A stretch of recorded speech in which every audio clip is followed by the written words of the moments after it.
انا والله مبسوط اكتر ان حضرتك معايا. كابتن احمد، انا عارف ان حضرتك يعني متابع جيد لكل احداث الكرة المصرية، وان حضرتك قادر يعني توصل الرأي الصح من وجهة نظرك، بس الرأي اللي يخدم نادي الزمالك. فاحب اعرف أكيد. الاول ايه رأي حضرتك في اداء نادي الزمالك امبارح وفوز اول لجروس مع الزمالك امام الاتحاد السكندري. هو مباراة امبارح كان باين قوي ان مستر جروس بيحاول يأكد على افكاره اللي بيحاول يزرعها في الفريق.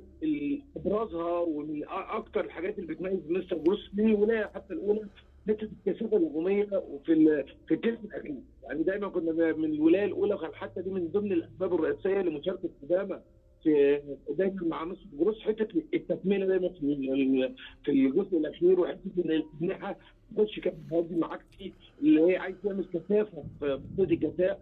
فدايما دي من السياسه الاصليه لمستر جروس، ووضحت بالذات في الشوط الثاني.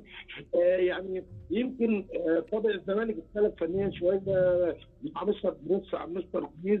كل واحد فيهم ليه طابع مختلف عن الثاني.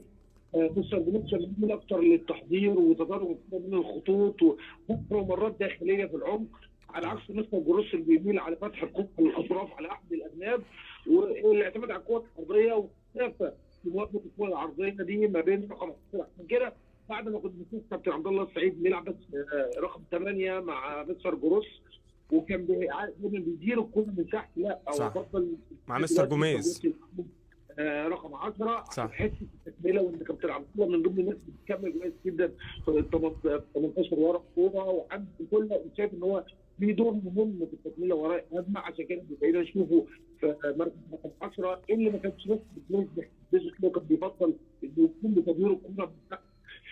شفنا برضك الاعتماد على الكره العرضيه بشكل اكبر في نادي الزمالك، على عكس مستر جوميز اللي كان بيحب تدوير الكره في العمق صح. كتير وفتح ممرات داخليه. فهو كل مدرب ليه اسلوبه وليه كتابته